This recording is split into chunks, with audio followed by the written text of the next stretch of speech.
exciting show for you today. We're here in the Tawas Bay area, and we're going to be enjoying some of the sights that they have here.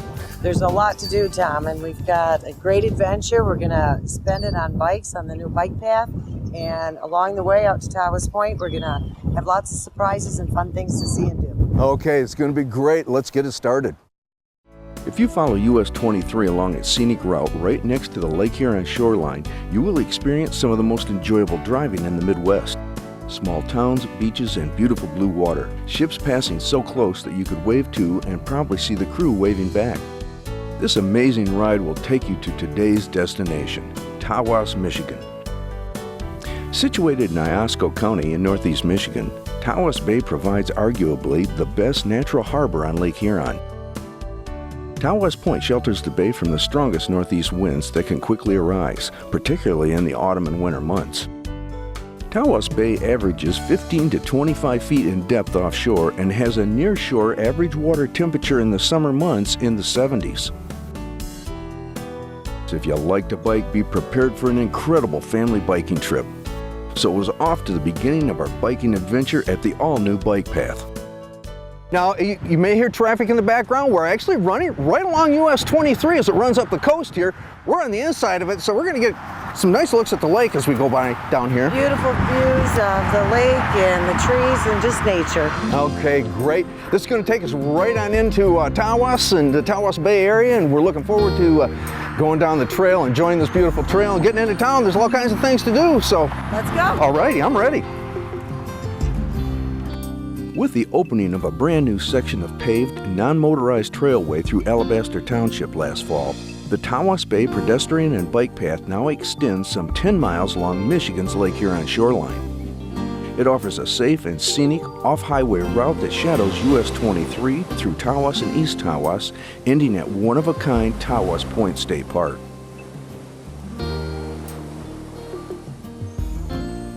A few minutes into our ride, we met up with Stephanie and Dave Wentworth. Stephanie and Dave are among those instrumental in the planning and development of the newest section of trail. This is a beautiful pathway that you've got here. Thank you. A lot of people have worked hard. Now, how far does it actually run? This section runs 3.8 miles, just under 4 miles. Okay. Starting at Alabaster Road and goes into Tawas City, where it connects with the path through Tawas City out to Tawas Point. Oh, so it's a fairly long pathway then. It is. And we're going to enjoy all of that today, Tom. That'll be great, because this is, I know I'm loving this right now. We're coming here through the woods. This is a gorgeous area. You have some beautiful woods that go along through here. Well, and actually, this is a very historical area. This is called the cattle crossing. And you'll see a culvert underneath here, and cows that were farmed on the other side of 23 would be led under here to get to the water, to the lake for water. Oh, no kidding. And so we didn't either, and when we started doing the engineering, we were trying to find historical things that might, be of interest, and someone said, well, check on the cattle crossing. So that's what this is. Now, I notice we have a blacktop pathway here. Does it stay that way? It is blacktop the entire way, yes. And it's wonderful for rollerblading because it's nice and smooth. It's also great for walking. It's great for biking. Well, super. Hey, I'm looking forward to getting along, yeah. Near the 4-mile mark, the Alabaster segment links up with the previously existing Tawas path as it crosses the Tawas River. As we pedaled along, we learned that, initially, planners envisioned a day when the pathway might run as far north as Oscoda. As we neared our next stop, it became evident why the Tawas area has gained its reputation as one of Michigan's more popular tourism and recreation destinations, not to mention nicknames such as the Gateway to the Sunrise Side, Cities by the Bay, and even Cape Cod of the Midwest. When we reached Tawas, Heidi suggested a break at the Tawas City Park, which provides an interesting view and a look at things still to come. Well, Heidi, you brought us down to this beautiful little park here that's right on the water. A gorgeous place to stop and take a little bit of a break. I also see we have a map here. Now, is this the bike trail that we're on? It is. We started here in Alabaster and working our way up to, you are here in Tawas City at the city park, and we're going to continue on to East Tawas and take a stop at Newman Street. Okay. And the city dock.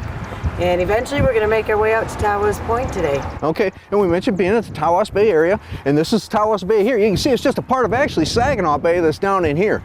So we actually started here, and we're going to go all the way around to this point out here to the state park. So that's a nice little run. And we are, You are here, okay. Even I can figure this one out. Hey, they got a little pier here. You want to drive out there too? Take a look and see what's All right. going on. Good. The focal point of the Tawas City Park is this 450-foot long pier that extends out into Tawas Bay. It's a popular spot with fishermen, as well as bicyclists, walkers, and even passing motorists. Whether you're looking for a spot to see what's happening on the bay, enjoy a good read, or maybe just relax a bit and let the breeze hit you in the face, it's a great spot. Besides the facilities it provides and the many events it hosts, including the farmers market, arts and crafts shows on Memorial Day and Labor Day weekends, and 10 straight days in July with the week-long Freedom Festival, including the 4th of July fireworks, Kite Festival, and many more activities commencing with Summerfest. Combined with the adjacent Town Square Park, which the city developed in the 90s after acquiring 2 former gas station properties, and an additional park known as the Gateway Park at the mouth of the river, this string of 3 contiguous city parks offers more than a quarter mile of lakefront for public recreational use. Before our next stop, it's worth mentioning that if you've been to the Tawases before but not recently, you might not recognize the place. Both cities are undergoing major redevelopment makeovers that are transforming their main corridor and downtown areas into something that truly mirrors the sparkling waters of Huron itself. Newman Street in downtown East Tawas offers an especially appealing and pedestrian-friendly experience, with beautifully landscaped greenbelt areas and tree-lined sidewalks featuring brick pavers and exposed aggregate concrete, all finished off with decorative street lamps, bike racks, benches, street-level planters, and hanging floral baskets. Newman Street's inviting atmosphere extends right down to the waterfront, where the East Tawas City Park and the East Tawas State Harbor Dock are a hub of the area's recreational opportunities. The park includes a city-owned campground with 174 campsites open year-round, a beautiful public beach, day-use area, and a DNR state boat launch. While bikes aren't allowed on the dock, it's always a busy place, and no visit is complete without taking a stroll out to soak up all the sights, sounds, and goings-on Tawas Bay. Check out the fishing or the impressive array of boats, yachts, and other watercraft tied up among the dock's 140 slips. As we got back to the bikes, Heidi offered the first of those surprises she'd promised us at the beginning, with a very interesting concept for picking up, or should I say, picking out, lunch. Whitey, we're standing in front of the Tawas Bay Gourmet. This must be where we're going to eat then, huh? No, we're going to go inside and get a picnic basket, pick up a couple treats, and then we're going to keep going down Newman Street and fill our basket along the way. Ooh, boy, this sounds like a good idea. Great. Wow, Newman Street, here we come. And I'll tell you, the idea of going store to store, gathering up a basket full of gourmet goodies for a picnic-type lunch later at Tawas Point. I can't resist the urge to say, Yogi Bear, eat your heart out. Great little shops you've got here in town. I just noticed all kinds of Ben Franklin across the street. One of the few that's left. But we got to stop here, Tom. We're going to go into Marmar Gourmet and get some more treats. To fill Oh, up our yeah, we want to basket. fill this up. Good idea. Well, Tom, this is where we're going to pick up some sweet treats. Oh, I love sweets. We'll take a look and decide, I guess, what might be of your taste, or maybe Melissa. We are on a first name basis in this small town. I noticed that you talk to everybody over Melissa here. could probably recommend something for Tom. Well, do you like cookies? I love cookies. Sweet, all right. How about peanut butter with chocolate and Oh, M&Ms? yeah, those are one of my favorites. These are really good. That'll be good. We'll add that to sounds our good. basket. All right. This stuff all looks so good. And the black and white cookies here for you. Okay. And more for our basket More here. for your basket. This is going to be a good lunch. I can tell that already. Sweets there. Thanks a lot, Melissa. Bye. You guys have a great afternoon. Then it was on to Clinow's Market for a visit with Andy Ryan and a few samples of their prize-winning smoked fish and jerky. Come on in, Tom. Thank you. This is is Andy, and Andy, it's good to meet you. he makes the wonderful smoked fish that they're known for, and also the award-winning jerky. But I'm going to let Andy pick out some smoked fish for us and tell you a little bit about some of the awards I had mentioned to you. Okay, you've got awards then for smoking? Yes, we got 4. No kidding. Yeah, we had grand champion for the state of Michigan, champion. Wow. We got champion this past year. First place, and we had 4th place in the nation. So we're gonna get some of the best smoked fish here and jerky and stuff then, huh? Yep. Well, I'll tell you what, as long as you're the professional here at this, why don't you pick out some stuff for us? Yeah, Nice. we'll let him do it. This is gonna be a good lunch. It is. I got an excellent piece of sandwich. Oh, look at that, looks good. salmon. Alright. That's great. That's Super, beautiful. super. We'll take that. Alrighty. How about some jerky? What flavor would you like? Well, We have 14 varieties. oh man. Pick a couple, whatever. Yeah, you yeah, think. yeah, your favorites. All right, that should do it, Andy. Thanks a lot. Yeah, if you don't stop, we're not gonna get a chance to get out of here. We're gonna start eating right here. That's all right. I've got a much better picnic spot picked out. Oh man, I'll tell you. Heidi, we've got all these goodies. I am really getting hungry. When do we get to eat? One more stop. We've got to get something to drink. Oh, good We're idea. going to stop here at the Brew Crew and get a bottle of wine. Oh, good idea.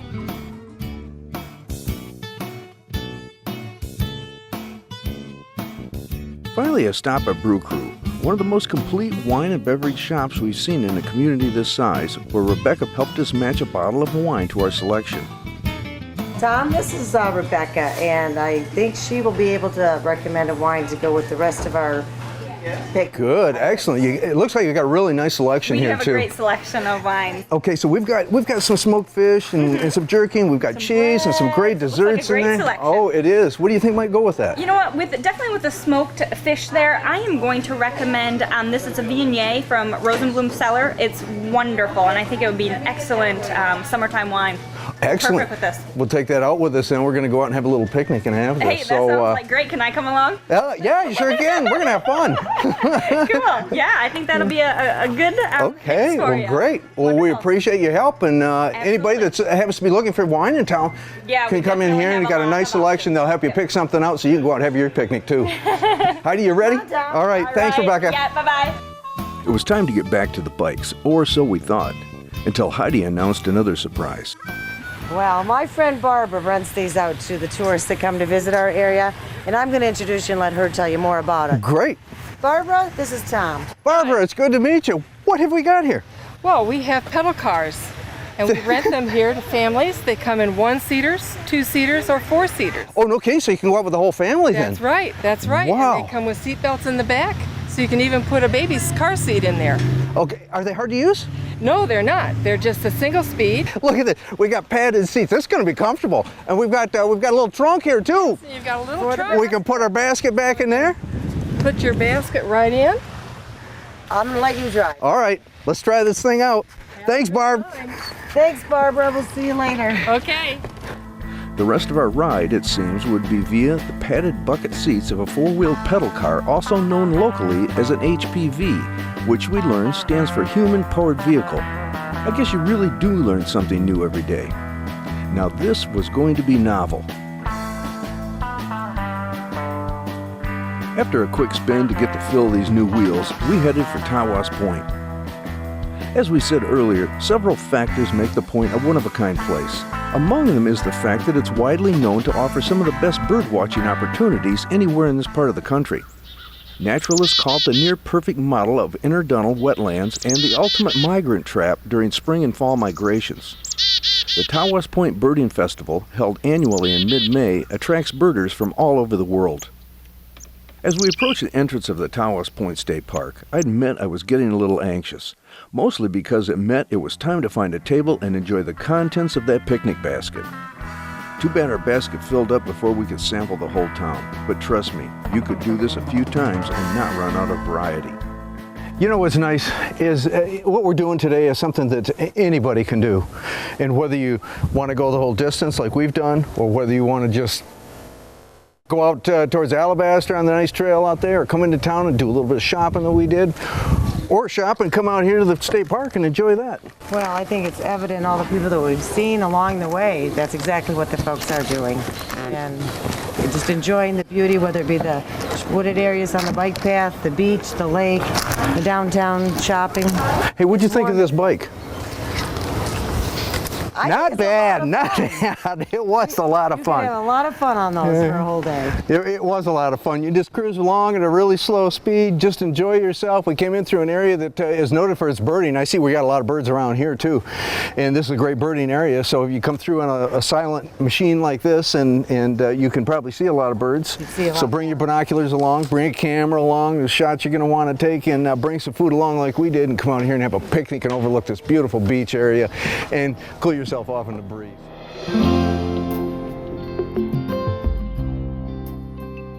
We noticed some interesting activity involving some very large kites while exploring the beach. Come to find out, Tawas Point apparently also happens to be one of the best locations in the country, maybe the world, to experience the growing extreme sport of kiteboarding. We were fortunate to have a few minutes to talk with Brian Lefevre, who owns Great Lakes Kiteboarding, now in its 7th year and with 2 Michigan locations. You know, for most of us that come out to the beaches and stuff, wind's kind of a pain. I mean, you come out here trying to throw your blanket down and it's blowing away. There's sand blowing all over you. Every time you set something down, it's blowing away. But there's some people that actually thrive on this wind, and I'm standing with one right now. This is Brian Lefevre, and Brian is a kiteboarder. Is that right, Brian? That's correct, yeah. Maybe you should explain just exactly what kiteboarding is. Kiteboarding is basically we have a giant kite that pulls us through the water. It's essentially like wakeboarding. Okay, wakeboarding, you get pulled on a boat, but now we have a kite that's pulling us. So we're using the kite and the power of the wind to pull us through the water. We can jump anywhere from 20 to 30 feet high. We can do tricks, we can do downwinders, and the speed of the sport is just amazing too. Is it hard to do this? It's not. I mean, with proper instructions and training, that's what we do. We train, and with that, you can actually learn the sport in about 2 days. Learn everything you need to know about. No kidding. Yes. Now, you have a place up here so people can come up here and actually learn the sport. Correct. Right in the Brew Crew Mall on Newman Street here in Tawas, and we have another shop in St. Clair Shores. All right, well, explain a little bit about the equipment, if you would. The gear, basically, you have essentially a kite, okay? You have your lines that are attached to the kite. Those are 90 feet, okay, in length. And then you have a board, which is essentially like a wakeboard, okay? So basically, this is the 3 components: is your kite, your lines, and your board, and that's it. Okay, now it looks like you're wearing a harness. You do have a harness because we want to hook in. When you're hooked in, you're not using your arms. You're using your arms just for steering, okay? So it doesn't require strength. You don't need strength for the sport at all. So you can actually use your body weight to counterbalance against the pull. Okay, now why this area? Tawas is one of the windiest places in Michigan, and we've been all over Michigan. And because of this point, because it comes out 2 miles into Lake Huron, it's subjected to lake breezes. And it is subjected to thermals, meaning when the sand heats up, it actually brings wind into the bay. And it's always consistently windy here. It's the best spot in Michigan, and in my opinion, it's one of the best spots in the United States for kiting. I've been all over, and I have not found a place that compares to Tawas here. The state park hosts many events from spring to early fall. While we were there, it was the 19th Century Voyageurs Encampment featuring Michigan's own Voyageurs chapter, the Sanford Brigade. Fur traders and their expeditions up the Lake Huron shoreline were part of a rich and diverse cultural history in this area, which Native Americans originally called Tawas Bay. The name was shortened to Tawas Bay after the first European settlers arrived here in the 1850s. Tawas City was platted in 1856, but Tawas Point didn't officially become Tawas Point until 1902. The jewel of the park is the Tawas Point Lighthouse, built in 1876. It's the only working model of a Victorian-era light station still in operation on the Great Lakes, and to walk through this historic structure and ascend its winding iron staircase is truly a step back in time. We probably notice a beautiful view up behind us right now. We're actually standing at the top of the Tawas Point Lighthouse, and we're looking out into Lake Huron down the south shore here. And I'm with Chuck Allen right now. Chuck is the manager here at the park, and Chuck, it's a great park that you have out here. And one of the highlights of it is the lighthouse itself. Can you tell us a little bit about it? Absolutely. Yeah, this is kind of the highlight. This is what a lot of people come for. This is actually the second lighthouse that's on the point.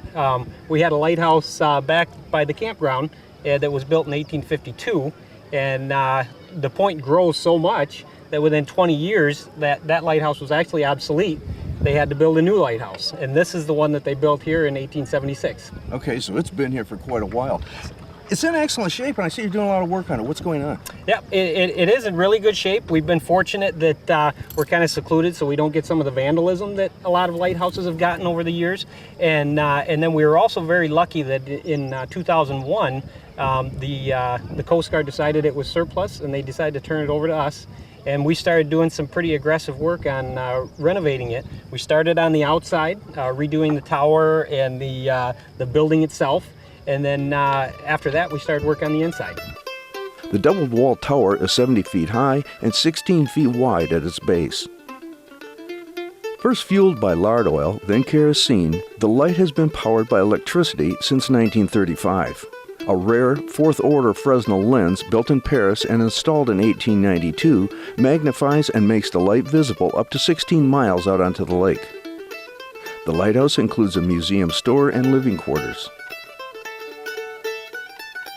Park manager Chuck Allen provided some additional facts, including an ongoing restoration process, visitor tours, and an intriguing new program that allows lighthouse enthusiasts to actually live in and work at the lighthouse for up to 2 weeks at a time.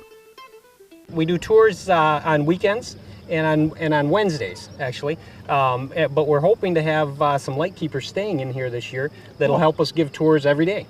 Oh, they would actually live here then? Yes, they would actually live here. We have quarters that they can stay in, and they would stay at 1 week or 2 week periods at a time. Okay, who's the lighthouse keepers then? It can be anybody. That's the great part about it. There's a lot of enthusiasts out there that just love lighthouses.